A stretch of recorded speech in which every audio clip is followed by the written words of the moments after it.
ധാത്രിക ഭാഗം 5. മേലെടുത്ത് തറവാട് ഗേറ്റിന് മുന്നിൽ ഓട്ടോ വന്ന് നിന്നു. ഓട്ടോ ചാർജ് കൊടുത്ത് ബാഗുമായി മിത്ര ഇറങ്ങി. ശബ്ദം കേട്ട് പാർവതിയും സൗദാമിനിയും വരാന്തയിലേക്ക് വന്നു. മിത്ര ചിരിച്ചുകൊണ്ട് വരാന്തയിലേക്ക് കയറി. ആഹാ, എന്താ മോളെ നീ ഇത്ര വൈകിയത്? രാവിലെ എത്തുന്നാണല്ലോ സൗദാമിന് പറഞ്ഞത്. പാർവതി ചോദിച്ചു. വണ്ടി ലേറ്റായിരുന്നു അമ്മായി. എവിടെ നമ്മുടെ കഥാനായകൻ അപ്പൂട്ടൻ? അവൾ അകത്തേക്ക് നോക്കിക്കൊണ്ട് ചോദിച്ചു. അവനവൻ്റെ ഫ്രണ്ടിൻ്റെയും കൂട്ടി കറങ്ങാൻ പോയേക്കുക, പാർവതി പറഞ്ഞു. ഓ ആണോ? വിശേഷമൊക്കെ പിന്നെ. നീ ആദ്യം പോയി കുളിച്ച് ഈ വേഷമൊക്കെ മാറ്റ്, സൗദാമിനി പറഞ്ഞു. അതും പറഞ്ഞ് അവൾ വേഗം അകത്തേക്ക് നടന്നു. കുളിച്ച് വേഷം മാറി മിത്ര നേരെ അടുക്കളയിലേക്ക് വന്നു. അവിടെ കപ്പിലേക്ക് ചായ പകരുകയായിരുന്നു മീനു. ഒരു കള്ളച്ചിരിയോടെ അവൾ ശബ്ദമുണ്ടാക്കാതെ മീനുവിൻ്റെ പിന്നിൽ ചെന്നു. എടുത്തി? ആ വിളി കേട്ട് മീനു ഒന്ന് ഞെട്ടി തിരിഞ്ഞു നോക്കി. മിത്ര ചിരിച്ചു. എന്താ നീ വിളിച്ചത്? എടുത്തിയെന്നോ? മീനു ആശ്ചര്യത്തോടെ ചോദിച്ചു. എൻ്റെ അപ്പൂട്ടും കല്യാണം കഴിച്ചുകൊണ്ട് വരുന്ന പെണ്ണിനെ എടുത്തിയെന്നല്ലേ ഞാൻ വിളിക്കേണ്ടത്? മിത്ര ചോദിച്ചു. മീനു ഞെട്ടലോടെ ചുറ്റും നോക്കി അവളുടെ അരികിലേക്ക് വന്നു. ഒന്ന് പതുക്കി പറ, ആരെങ്കിലും കേട്ടാൽ അത് മതി. അവൾ ശബ്ദം താത്തി ശാസനയോട് പറഞ്ഞു. കേട്ടാലെന്താ, ഒരു ചുക്കുമില്ല. ഏട്ടനോട് ആരെങ്കിലും ഇതിനെപ്പറ്റി ചോദിച്ചാൽ മൂപ്പര് നെഞ്ചി വിരിച്ചു ഉള്ള സത്യം അങ്ങ് പറയാം. പിന്നെ ഇത് അധികകാലം മൂടിവയ്ക്കാനുള്ളതല്ലല്ലോ. എന്നായാലും എല്ലാവരും അറിയേണ്ടതല്ലേ? മീനുവിൻ്റെ മുഖത്ത് ആദ്യം പടർന്നു. ചേച്ചി വിഷമിക്കണ്ട, ഞാൻ ഇനി എടത്തിന്ന് ഇപ്പോഴേ വിളിക്കുന്നില്ല, പോരാ. മീനു ചിരിച്ചു. അവൾ ചായ ഗ്ലാസ് എടുത്ത് അവൾക്ക് നൽകി. ഇത് കുടിക്ക്, ക്ഷീണമൊക്കെ മാറട്ടെ. മിത്ര അത് വാങ്ങി. പിന്നെ അവളോട് ഓരോ വിശേഷങ്ങൾ പറഞ്ഞു. അപ്പോൾ മേലെടുത്ത തറവാടിൻ്റെ മുറ്റത്ത് 2-3 വണ്ടികൾ വന്നു നിന്നു. ശബ്ദം കേട്ട് എല്ലാവരും വരാന്തയിലേക്ക് വന്നു. വാഹനത്തിൽ നിന്നും പാർവതിയുടെ ആങ്ങളമാരായ ശങ്കരനുണ്ണയും ഭാര്യ ഉഷയും ശിവരാമനും ഭാര്യ ലതയും മക്കളായ അദ്വൈതും കാശിയും രൂപയും തന്മയും ഇറങ്ങി. അവരെ കണ്ടു പാർവതിയുടെ മുഖം വിടർന്നു. അല്ല, ഇതാരൊക്കെയാ? വാ, പാർവതി പറഞ്ഞു. മക്കൾ 4 പേരും അപ്പച്ചിയെന്ന് വിളിച്ച് ഓടിച്ചെന്ന് പാർവതിയെ കെട്ടിപ്പിടിച്ചു. പാർവതി എല്ലാവരുടെയും നെറുകയിലും ചുംബിച്ചു. അല്ല, എന്താ രണ്ടാളും കൂടി ഒരുമിച്ച്? അതൊരു മുന്നറിയിപ്പോ ഇല്ലാതെ? പാർവതി ചോദിച്ചു. അത് ശരി, അപ്പോൾ ഇങ്ങോട്ട് വരാൻ മുന്നറിയിപ്പ് നോട്ടീസൊക്കെ വേണം അല്ലേ? ഉഷ ചോദിച്ചു. എൻ്റെ ഉഷയെ, ഞാൻ അങ്ങനെ പറഞ്ഞതല്ല. നിങ്ങളെല്ലാവരും കൂടി ഒരുമിച്ചിങ്ങനെ വരാറില്ലല്ലോ, അതുകൊണ്ട് ചോദിച്ചതാണ്. ഞങ്ങളുടെ അഭിമാനമായ ഒരേ ഒരു അനന്തരവൻ നാട്ടിൽ ലാൻഡ് ചെയ്തെന്ന് വിവരം അറിഞ്ഞാൽ വരാതിരിക്കാൻ പറ്റുമോ ചേച്ചി? ശങ്കരനുണ്ണി ചോദിച്ചു. ഞങ്ങൾ മാത്രമല്ല, വേറെയുണ്ട് ആൾ. അതും പറഞ്ഞ് അവർ തിരിഞ്ഞു നോക്കി. 3ാമത്തെ കാറിൻ്റെ ഡോർ തുറന്ന് ആനന്ദും ഷോണിമയും അവന്തികയും ഇറങ്ങി. അവരെ കണ്ടതും മീനുവിൻ്റെ മുഖം മങ്ങി. ഹോ, ഈ പിശാചുക്കളും ഉണ്ടോ? മിത്ര ദേഷ്യത്തോട് പറഞ്ഞു. മിത്ര വേണ്ട, മീനു ശബ്ദം താഴ്ത്തി പറഞ്ഞു. എല്ലാവരും അകത്തേക്ക് വാ, പാർവതി പറഞ്ഞു. എല്ലാവരും ഹാൾമോറിലിരുന്നു. മീനു, നീ ചെന്ന് കുടിക്കാൻ എന്തെങ്കിലും എടുക്ക്. ശരി. മീനു അടുക്കളയിലേക്ക് നടന്നു. പിറുപിറുത്തുകൊണ്ട് വാല് പോലെ മിത്രയും ചെന്നു. മീനു എല്ലാവർക്കുമായി ചായ ഇട്ടു. എല്ലാവരും ചായ കുടിച്ചു. അല്ല, അപ്പോൾ എവിടെ പോയതാ ചേച്ചി? ശിവരാമൻ ചോദിച്ചു. അവൻ പുറത്തേക്ക് പോയതാ, ഉടനെ വരും. ഞാനൊന്ന് വിളിച്ചു പറയട്ടെ നിങ്ങൾ വന്ന കാര്യം. അതും പാർവതി ലാൻഡ് ഫോണിനടുത്തേക്ക് ചെന്നു. നമ്പർ ഡയൽ ചെയ്തു. ഔട്ട് ഓഫ് കവറേജ് എന്ന റിപ്ലൈ വന്നു. കിട്ടുന്നില്ലല്ലോ, പാർവതി പറഞ്ഞു. സാരമില്ല ചേച്ചി, അവൻ വരട്ടെ. പാർവതി ഒന്ന് ചിരിച്ചു. ഞാനിപ്പോൾ വരാം. അതും പറഞ്ഞ് അവർ അടുക്കളയിലേക്ക് നടന്നു. മീനുവും ഇത്രയും കൂടി പച്ചക്കറി അരിയുകയായിരുന്നു. പക്ഷേ എന്നാൽ ഇവനിത് എവിടെ പോയിരിക്കുക? ആവലാതിയോടെ പാർവതി പറഞ്ഞു. ഇരുവരും പാർവതി നോക്കി. എന്താ അമ്മായി? അപ്പൂനെ വിളിച്ചിട്ട് കിട്ടുന്നില്ല മോളെ. ഔട്ട് ഓഫ് കവറേജ് എന്നാണ് പറയുന്നത്. അവരൊക്കെ അവനെ കാണാനല്ലേ വന്നത്?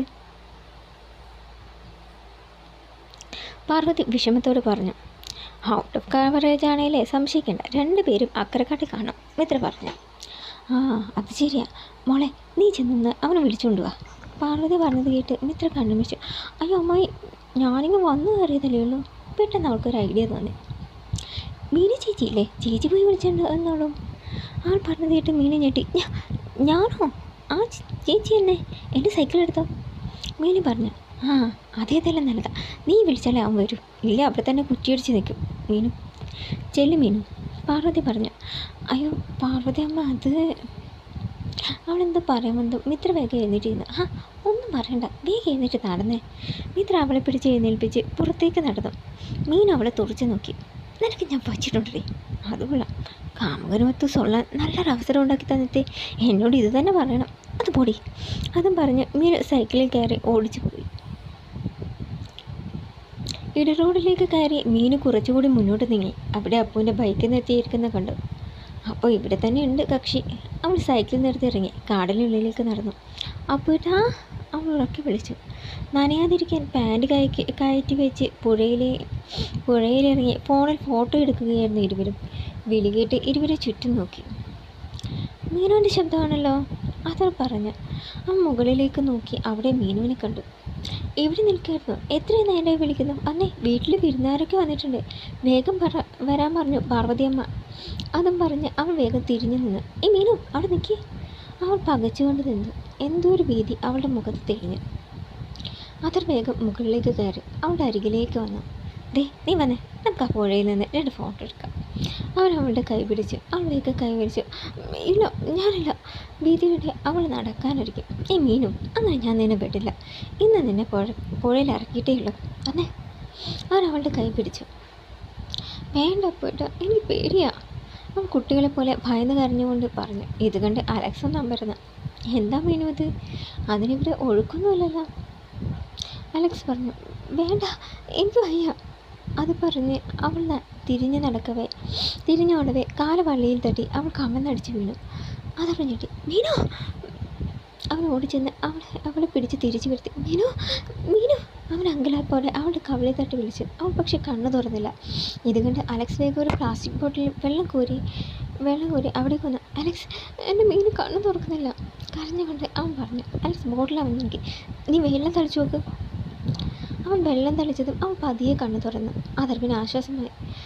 ഞാൻ പറഞ്ഞില്ല അപ്പോൾ എനിക്ക് പേടിയാണെന്ന് മീനു കരഞ്ഞുകൊണ്ട് പറഞ്ഞു. I sorry Meenu. അവൻ അവളെ കെട്ടിപ്പിടിച്ച് കരഞ്ഞുകൊണ്ട് പറഞ്ഞു. പിന്നെ ഇതുവരെ എഴുന്നേറ്റു. മീനു ബോട്ടിലിലെ വെള്ളം കൊണ്ട് മുഖം കഴുകി. അവിടെ വീട്ടിൽ അമ്മാവന്മാരൊക്കെ വന്നിട്ടുണ്ട്, വാ പോകാം. മൂവരും നടന്നു വണ്ടിയുടെ അരികിലെത്തി. നീ സൈക്കിളിലാണോ വന്നത്? മിത്രയെ പറഞ്ഞത് സൈക്കിൾ എടുത്തോളാം. ആഹാ. അവൻ എന്തോ ആലോചിച്ചു. പിന്നെ പോക്കറ്റിൽ നിന്ന് ബൈക്കിൻ്റെ ചാവി എടുത്ത് അലക്സിന് നൽകി. ഡാ, നീ ഈ ബൈക്കിൽ വന്നോ, ഞാൻ എൻ്റെ എന്നോട് സൈക്കിളിൽ വന്നോളാം. അലക്സ് അവനെ ഒരു നോട്ടം നോക്കി. മീനൊന്ന് ഞെട്ടി. അപ്പോഴും അതൊന്നും വേണ്ട, നിങ്ങൾ ബൈക്കിൽ വന്നാൽ മതി. അവൻ സൈക്കിൾ എടുക്കാനൊരുങ്ങിയതും അതർവ് നിന്ന് സൈക്കിൾ എടുത്ത് അതിൽ കയറി. എന്താ അപ്പോഴും ഇത്? നോക്കി നിൽക്കാതെ വന്ന് കയറടി. അവൻ അവളുടെ കൈ പിടിച്ച് മുന്നിലിരുത്തി. പോകാം. അവൻ സൈക്കിൾ ചവിട്ടി. ഇതിനൊക്കെ ഞാൻ തരുന്നുണ്ടടാ. അലക്സ് അതും പറഞ്ഞ് ബൈക്കിൽ കയറി സ്റ്റാർട്ട് ചെയ്തു. സൈക്കിളിൽ അതർവിനൊപ്പം പോകവേ മീനുവിന് വല്ലാത്തൊരു അനുഭൂതി തോന്നി. അവൾ അവനെ തന്നെ ഉറ്റുനോക്കി. ഈശ്വര, ഈ യാത്ര ഇപ്പോഴൊന്നും അവസാനിക്കാതിരുന്നെങ്കിൽ, എന്നും ഈ മാറോട് ചേർന്ന് ഇങ്ങനെ ഇരിക്കാൻ സാധിച്ചെങ്കിൽ താൻ എത്ര ധന്യനെ. താൻ പോകുന്നത് മറ്റേതോ ലോകത്തിലൂടെയാണെന്ന് അവൾക്ക് തോന്നി. ഇരുവശത്തുമായി വാഗമരങ്ങൾ തലയുയർത്തി പിടിച്ചു നിൽക്കുന്ന നീണ്ട പാത. പൂത്തു നിൽക്കുന്ന വാഗമരങ്ങൾ തങ്ങൾക്ക് മേലെ പുഷ്പങ്ങൾ ചൊരിയുന്നു. സൈക്കിളിൽ നിന്നിറങ്ങി പിന്നെ ആ വാഗപ്പൂക്കൾ വീണ പാതയിലൂടെ അവൻ കൈ ചേർത്ത് പിടിച്ച് നടന്നു നീങ്ങുന്നു സുന്ദരമായ മറ്റൊരു പ്രണയലോകത്തിലേക്ക്. തനിക്കായി അവൻ പണിതു വെച്ച ഒരു സ്നേഹസൗധമുണ്ട് അവിടെ.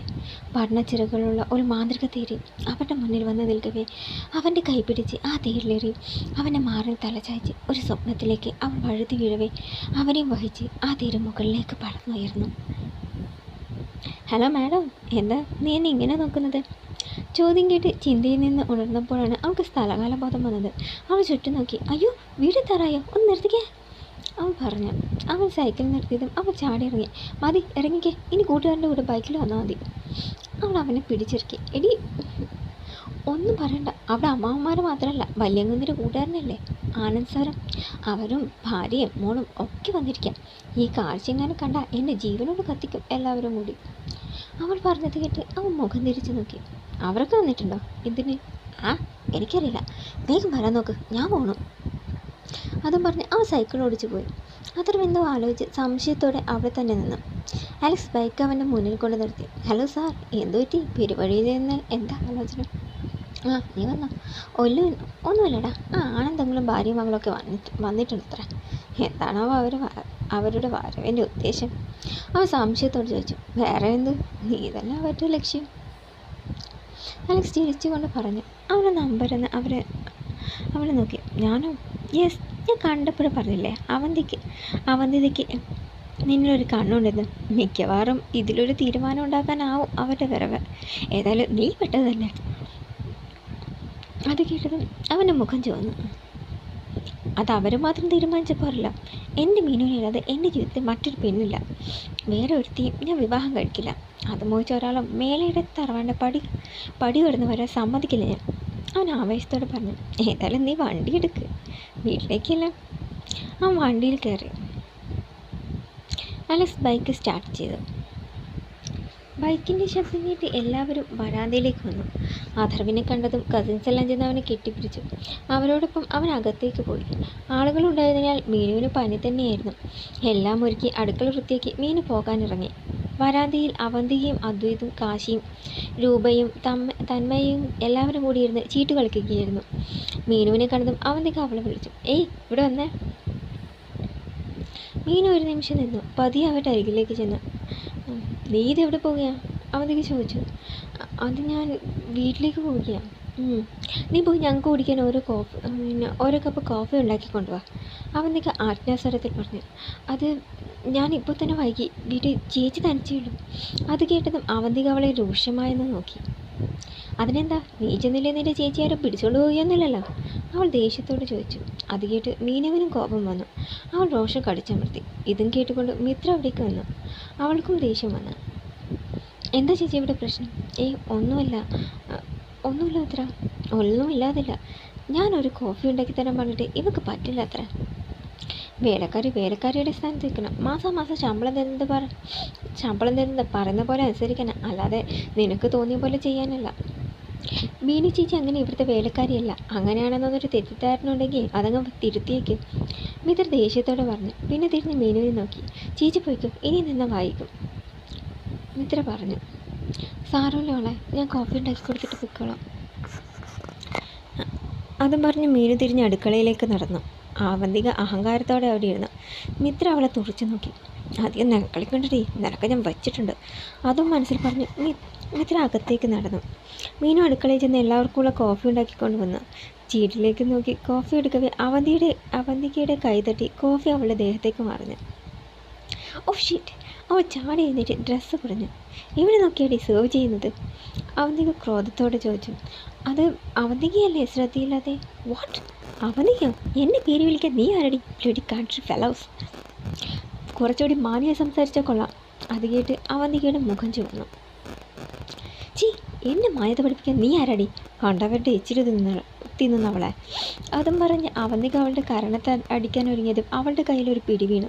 മീനു ഒന്ന് പകച്ച് കണ്ണടച്ചു. പിന്നെ അടി വീണില്ലെന്നറിഞ്ഞ് അവൾ പതിയെ കണ്ണു തുറന്നു.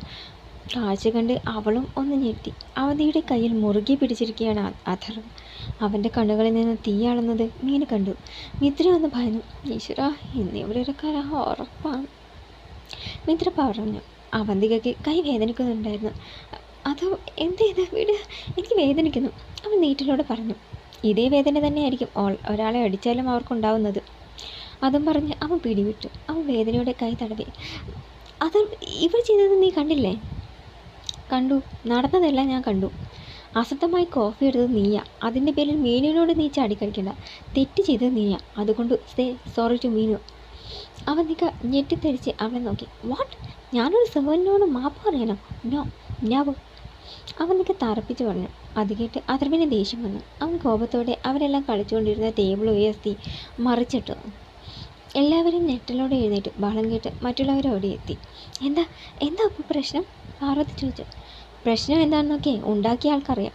അവന്തിക, ഒരു കാര്യം ഞാൻ പറഞ്ഞേക്കാം. നീ ഇവിടുത്തെ ഗസ്റ്റാ, പക്ഷേ മീനു നീ കരുതുന്ന പോലെ ഇവിടുത്തെ വേലക്കാരിയല്ല. ഈ കുടുംബത്തിലെ ഒരു അംഗമാണ് അവൾ. അതുകൊണ്ട് തന്നെ നീ നിൻ്റെ വീട്ടിലെ ജോലിക്കാരോട് പെരുമാറുന്ന പോലെ ഇവളോട് പെരുമാറിയാൽ ക്ഷമിച്ചൊന്നും വരില്ല. താക്കീതോടെ പറഞ്ഞ് അവൻ തിരിഞ്ഞ് മീനുവിനെ നോക്കി. വടേ, ഞാൻ കൊണ്ടുവരാൻ തന്നെ, അവൻ ഗൗരവത്തോടെ പറഞ്ഞു.